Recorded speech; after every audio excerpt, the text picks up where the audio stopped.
Hey, Muskrat Nation. We're back for another adventure. Joe behind the camera, Mike here. Welcome to our channel. We just have a quick one for you again. Real quick though, that ta-ta-ta-ta-ta in the background, I'm canning while actually doing this. We're still in the house, almost darn close to getting that shop hooked up. This was actually a request from somebody. I can't remember who it was, but yeah, somebody wanted to know a little information on crayfish besides the painting process. So, we got more stuff going on right now than a cat covering scat. Oh, we sure do. Yeah, we got a lot of things going on. A lot of irons in the fire, but we just want to drop this one in there real quick. We didn't have any fresh ones, but he can still walk us through it. Yeah. So anyway, here we go. Somebody want to know something about crayfish. This is what a bunch of drying crayfish look like. And this is how we do it. This is the board we pin them on. And a fun fact, when it comes to crayfish and correlating this back into Muskrat Nation, did you know that a muskrat is an omnivore, which means is a plant eater and a carnivore, a meat eater, basically. So they claim that a muskrat will eat a crayfish, a fish, a frog, but I know from all my time in the woods that if I was to trap or catch a muskrat, or creeping crawling on a muskrat, I would have to bet that if I put a parsnip, a carrot, or a piece of apple there, and I put a crayfish or a frog there, I'm pretty much sure that that muskrat would be more attracted to the vegetable. So anyways, that's just a fun little fact for you. So here we go. I do want to say one thing. He's going to walk you through what he does to get him to this point. I will let you know now. It stinks.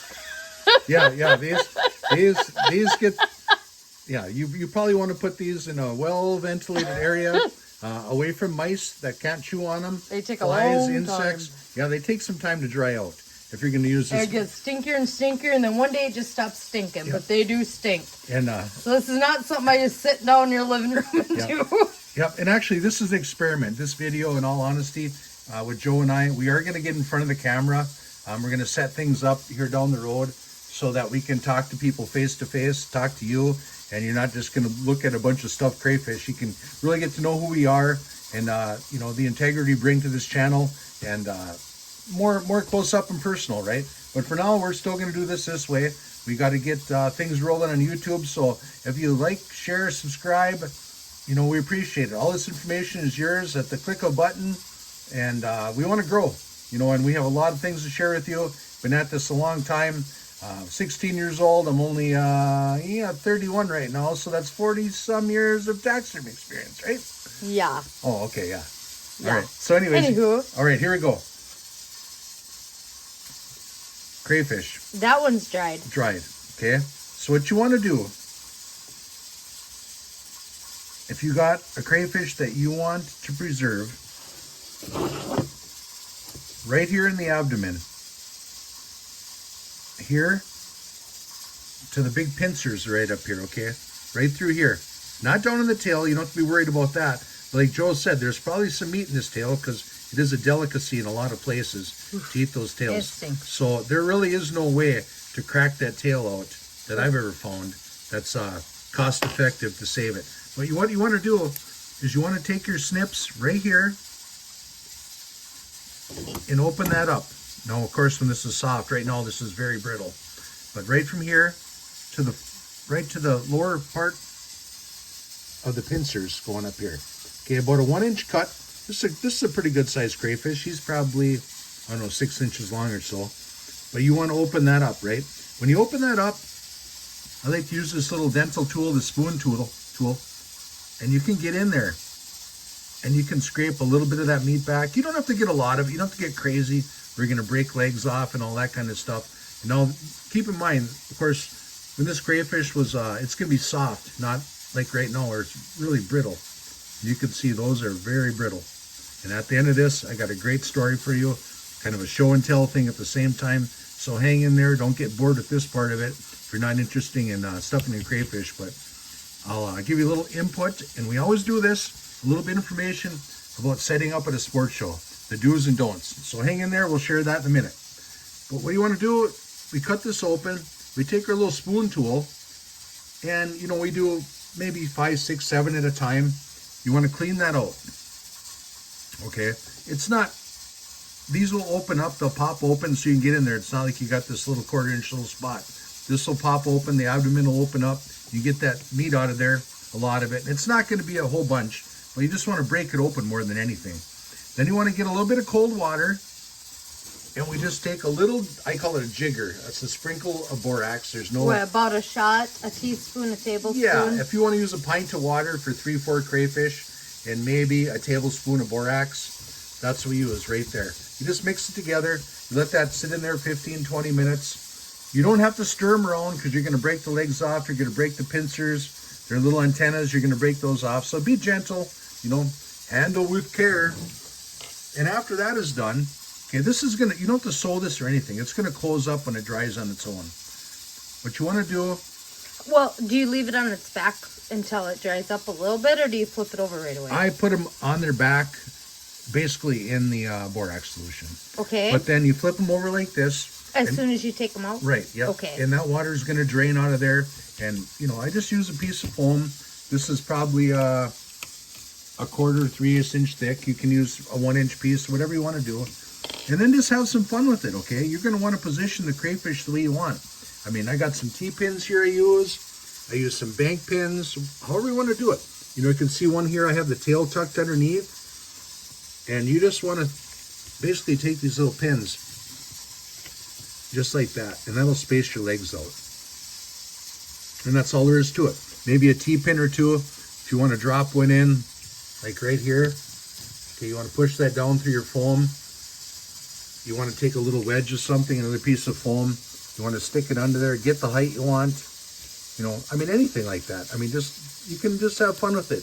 Be creative about it and do what you want to do. And that's really all there is to it. I mean, it's very simple. You just cut that abdomen open. You soak it a little bit of borax for, like I said, 10, 20 minutes at the most. And you flop it out. Now, these tails, if you pull this tail out like this and it's wet, it's going to stay like that if you push it to this board. You don't have to throw a bunch of pins through here, because that's really going to leave a big hole in there, and it's not going to do you any good. It's rather counterproductive. And that's pretty much all there is to it. Okay, go ahead, Joe. I know they stink a lot for quite a while. These do take quite a bit to dry. What would you say roughly takes them to dry in that position before you can remove them? I mean, it's going to be different in different humidities in different parts of the country, but about how long did it take you to get these dried? I'd say 90% humidity up here in the summer in Minnesota. You know, if we pin these out in July, I mean, I would leave them till the first part of August to take my pins and stuff off. You'll be able to tell. When things start to dry up like that, you'll be able to tell. And they'll quit stinking. Yeah, but the smell is going to hang around for 2, 3, 4 weeks, you know, and that's just part of the game, because there is meat down here in this part underneath that we're not going to get out. Basically, we're just cracking the shell open, and that's what you want to do. Now, don't panic. Okay, we had a man down right here. Okay, we lost one right off of here that broke off in the process. No. But you can super glue that back on there, okay? And I'm sure whoever was asking, inquiring about this video, that from our painting of a crayfish, okay, after you paint your crayfish, you can go back in here, and there's just a little trick of the trade from years of doing this, and this might not work for everybody, but it works for me. To avoid some of this brittle part of this process, what I like to do is I like to take a T-pin. And again, where you crack this open, there's a soft little undercoating here. You can find a nice little spot in here to put your T-pin, so that stays in there and it doesn't wobble back and forth. It's going to spin on you, of course, but you just don't want it to wobble up and down. I take a little bit of fish line, you know, some taxidermy thread or whatever. You want to wrap it around the top of this T-pin, right? So basically it's going to be hanging upside down, just like this, okay, on your thread. Okay, just like that. And then what you want to do is, they have a lot of bar top coatings on the market.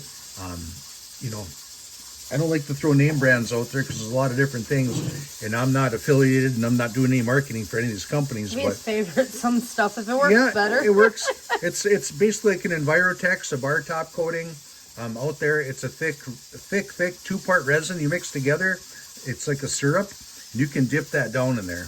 I mean, a lot of local craft stores, hobby supply companies, they carry that kind of stuff. Once you mix it together, you know, you're gonna have to mix up a cup that's probably as long as your crayfish, so it's gonna be a pretty substantial amount of money when you do that. So that's why I like to have this many ready to go at a time. And you want to dip that crayfish down inside there. And when you lift it up, that provides you can put a little S hook on the top of this, and you can hang these up to let these drain. Let all that epoxy drain off the end, and that will prevent your crayfish from being so brittle. But enough talk. Well, not really, because I want to tell you my little story about setting up at a home show. Population of the city was probably 12,000. There's probably 1,800. It was a big hubbub in the spring in northern Minnesota. And this is a classic right here. We set up one spring. We want to get kids involved in the business, this and that. We want to show them some tan furs, some things. And these kids would come up there and their parents would stand there and watch these kids pet these furs and everything. And they've got cotton candy on their hands. They've got ketchup and mustard on their hands. And their parents are letting them pet all this stuff. Well, long story short, yeah, you can clean that stuff. But, you know, again, time is money. And it's like, okay, well, whatever. We're doing for the community. But the best part is the next year, my buddy and I said, we're going to get them, okay? So we put a little mink up there with one of these crayfish on a nice little log display, just like that, just waiting for reactions. And to this day, I still might do a YouTube video on this, setting up at a home show. And you watch these kids come up there and they want to touch that crayfish. And when they touch that crayfish, it just implodes. And I still think to this day, I can remember that it looked like a doe in the headlights to that mother when her kid destroyed that crayfish. I think she still got that kid by the hand, and to this day, 20 years later, I think they're still running. That kid is probably 30 years old now. I think she's still running because she thought she was going to have to pay like $7 for that crayfish, right? So, oh gosh, no! You didn't even know the best one. I went to a home and boat show, and someone had taxidermy turtle, and I didn't even touch the sucker because I know better. I was taught you don't do that. You got oils on your hands and stuff.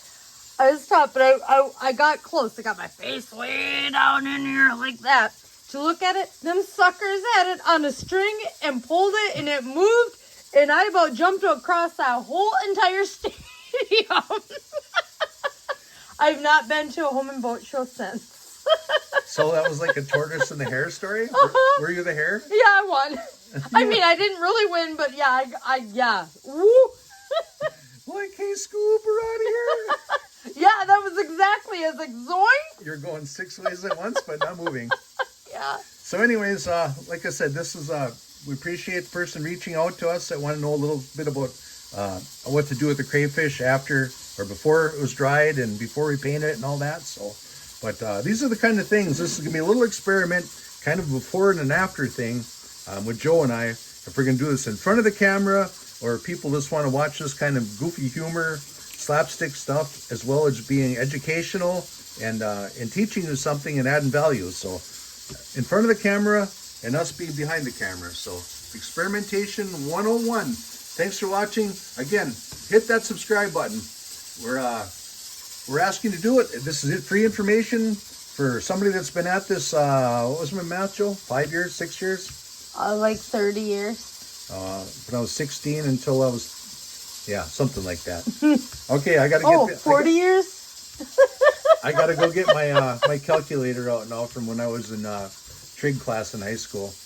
Okay, cosines. See you later, Muskrat Nation out.